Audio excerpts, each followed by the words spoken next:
Welcome into the Commanders Report. I am your host, Jack Sperry. On today's show, I'm going to be breaking down the entire 2023 Washington Commanders roster, and I'm going to be kind of breaking down each position group, offense, defense, special teams, the whole lot of it. I'm going to be breaking down each and every position for the Washington Commanders next season. But before we get into that, make sure you click that subscribe button and turn on your notifications and select all on the notifications as well if you do me a favor. If you love the Commanders, you want to expand on your fan experience, you can go ahead and click that subscribe button. We got daily videos here on the Commanders Report, breaking down the Commanders, breaking down everything from news, rumors, and of course roster breakdowns like we're doing today. So now let's start with the defense, and of course the defensive coordinator for your Washington Commanders is Jack Del Rio. Last year's defense was actually pretty darn solid. When I was going through the numbers, I was pleasantly surprised with how well the Commanders defense played last season. Right, 343 points allowed, so that's top 10 in the league. Right, they were 12th in the league in yards per play. First in third down defense. Very, very good statistic right there. The Washington Commanders defense got off the field very consistently in 2022. Very good red zone number there as well with the 8th overall red zone defense. 26th in turnovers, so that's kind of the one area that they didn't really excel in. But when you're getting off the field, turnovers are less important. And then they were 6th in overall penalties, so they were pretty darn disciplined. 12th in sacks, so I mean, with how talented the Commanders' defensive line is, expect that number to go up this season if they stay healthy. And then a really important Sabre metric, drive success rate. Many people in the analytics world really put a lot of stock in drive success rate, and the Commanders, I should say, had the number one drive success rate in the National Football League on defense last year. So overall, this is a very good defense, man. I really think that this is going to be a good defense going into 2023.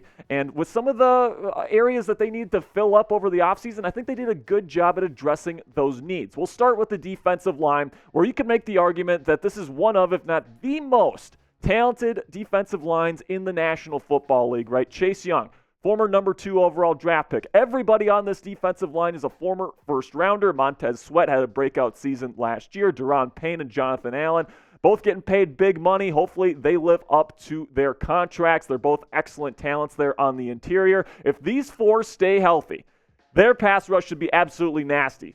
Screw being 12th in sacks, okay? They're going to be top 3 in sacks if these guys stay healthy. I think that Montez Sweat, Chase Young, both of those guys are primed to have some really, really good 2023 seasons. I cannot wait to see what these guys do over the course of the season. Of course, you got KJ Henry in there. He has to work his way up the depth chart a little bit, but he's definitely somebody that I think, you trade up for him in the NFL draft. He's very good with his hands in the pass rush. He's got a lot of moves at his disposal. Definitely could be moving up the ranks here in the coming years. Then you get to the inside linebacker position, and this might be the weakest part of the Commanders' defense right now, but if you're going to pick one group to be kind of weaker at, it's probably going to be inside linebacker. Jamin Davis and Cody Barton are pretty solid, so I'm not going to say that this is a terrible group by any stretch of the imagination, but when it comes to the other groups that are on this Commanders roster, I would rather go with their defensive line or even now their secondary, because I think they've made some really nice moves in their secondary here, starting with the cornerback position. Kendall Fuller really came into his own last season.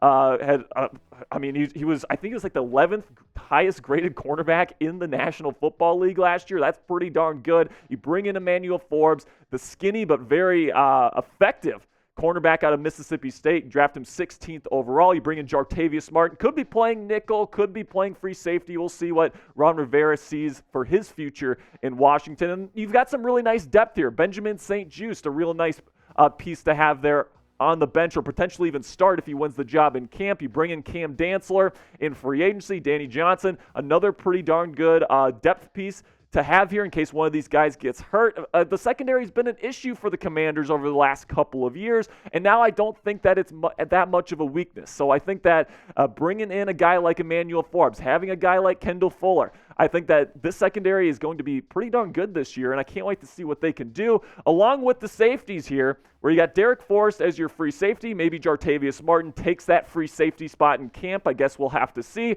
But I really like Cameron Curl at strong safety. I hope he gets an extension done with the Commanders. He was the second highest graded safety overall in the National Football League last year. He's starting to really blossom into a great player for the Commanders. So let me know, will Washington have a top 5 defense in 2023?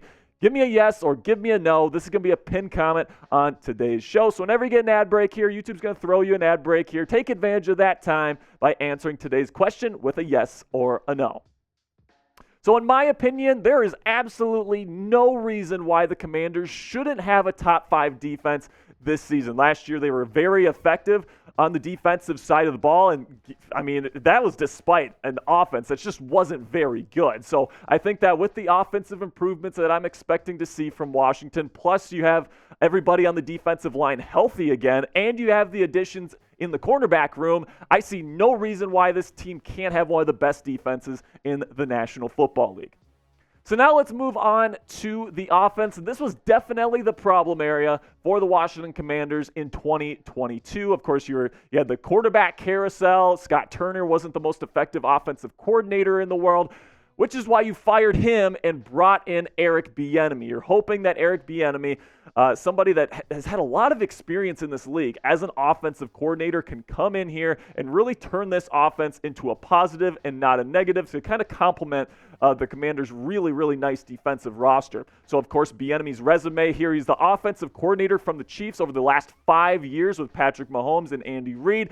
5 straight AFC Championship appearances for Kansas City and 2 Super Bowl titles. So Bienemy's pedigree is certainly there. And Bienemy came here because he wants to prove that he can be a head coach in the National Football League. He's going to be trying to groom quarterback Sam Howell, but I'll get into Howell here in just a second. Let's take a look at what Scott Turner's offense did last year in Washington. It just wasn't very nice. You see the nice defensive stats from the defense last year. Complete opposite here on offense. 24th in points, 28th in yards per play, 25th on third down, 25th in the red zone, 20th in turnovers with 23. The penalties is a little bit better there, number 17th overall. And then you get sacks at 26. So the offensive line definitely needs to get better. Then drive success rate on offense, that very important Sabre metric there. They were 23rd in the league. All these things, guys, most of these things, they're in the bottom third in the league. This needs to improve if the Commanders are going to make the playoffs this season. And I really think it's going to come down to the run game. I think if the Commanders can have a solid run game along with elite defensive production, I think they can have a pretty darn good football team, especially in a weaker NFC conference this year. I think that they could win some games and potentially make a playoff run. Take a look at what they have in the running back room here. They got 3 running backs that I feel like they really like right now. Brian Robinson, their draft pick from last year, had a really nice rookie season. He's expected to be the number 1 guy this year. Antonio Gibson, very versatile. You could even put him in the slot if you want to. You got Chris Rodriguez Jr. drafting him in the 6th round this year, a bigger power-type running back. It seems like the Commanders are going to be trying to assert their dominance in the run game this year. But for me, it's not going to come down to the running backs here. I think the offensive line is going to be the X factor for the entire Commanders offense, the passing game and especially the run game, because this is the biggest question mark on the Commanders roster right now. There's a lot of people that want Charles Leno Jr. gone. They wanted a replacement in the NFL draft. They didn't get it. He's still here. You got Andrew Norwell, who had a very disappointing 2022 campaign. You bring in Nick Gates. Maybe it's Nick Gates. Maybe it's Ricky Stromberg starting at center. I guess we'll see who wins that position out of camp. Nick Gates is not somebody that's had a lot of success in the National Football League. You're moving Sam Cosmi from tackle to guard this season. We'll see how that transition goes. And then Andrew Wiley, you give him a big contract in NFL free agency to be your right tackle. And I just think that this offensive line is filled with question marks. If they're solid and they can get a good run game going, I think that this team has a pretty darn good shot at being successful on offense this year. But if not, watch out, because there's going to be a lot of sacks, a lot of negative plays for the Washington Commanders, and that is my personal biggest fear. So let me know right now, what is your confidence level in the Washington Commanders offensive line? Scale it on a scale 1 to 10. I want to know how you guys are feeling about the offensive line here in the nation's capital. Now we shift to more of the receiving threats here. We got tight ends, and tight end is definitely not a strength. So this is something that Eric Bienemy is going to have to get used to. He's used to having someone like a Travis Kelce, a big-time receiving threat on his offense. I just don't think Logan Thomas is going to be anywhere close to where Travis Kelce is going to be in terms of skill, in terms of route running, in terms of getting the production that this team would want with their tight end. So I really think it's going to come down to the wide receivers. And the good news is I think that this is one of the best wide receiver cores in the National Football League. Terry McLaurin, one of the more underrated receivers in the league. He is a true number one guy in my opinion. Jahan Dotson, a little bit undersized, but man, he's a good football player and a great number 2 option. Curtis Samuel, a little expensive, but man, he's shifty there in the slot. He's a really good route runner. All 3 of these guys get open all the freaking time. So I think that Sam Howell or whoever's going to be playing quarterback is going to have some real nice weapons to work with here. And I think the passing game, especially if it's in the short to intermediate range, I think it should be pretty darn good for the Washington Commanders this year. And that big question right now is who's going to start for the Commanders at quarterback. Right now, the presumptive favorite is Sam Howell. He is the young gun that you're hoping can transform into the next franchise quarterback, but it could be Jacoby Brissett if he wins that job out of camp. The Commanders are paying him $10 million this season. And whether it's Sam Howell or whether it's Jacoby Brissett, if you have an elite defense like I think the Commanders could have, and you have a real nice running game led by Brian Robinson like I think could happen, you don't need Sam Howell or Jacoby Brissett to be a Patrick Mahomes, Aaron Rodgers type talent, right? You just need someone that can manage the game and win those close games, make the big throws there on third down in the fourth quarter, last minute drives, that sort of stuff. That's all you really need and to really make the playoffs and get some wins. And I think that's something that Sam Howell could absolutely do, especially if that offensive line can give him some protection.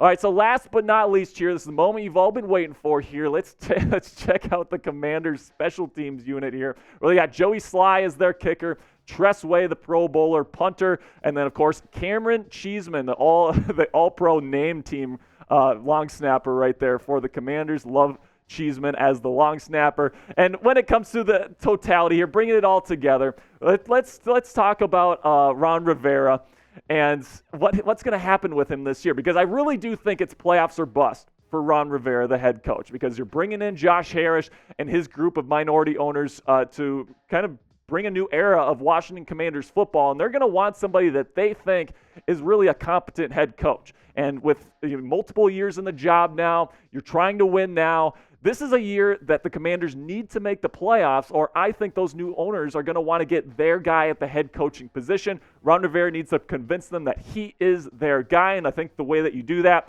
is you make the playoffs in 2023. So let me know right now, do you think the Washington Commanders are playoff bound? Let me know right now by typing hell yes or hell no in the comment section right now. Can't wait to see how you guys are feeling about your Washington Commanders. All right, guys, that's going to be it for today's show. I appreciate all the real ones that made it to the end of today's show. If you want more Commanders videos here on YouTube, make sure you click that subscribe button, turn on your notifications, and as always, hail to the Commanders.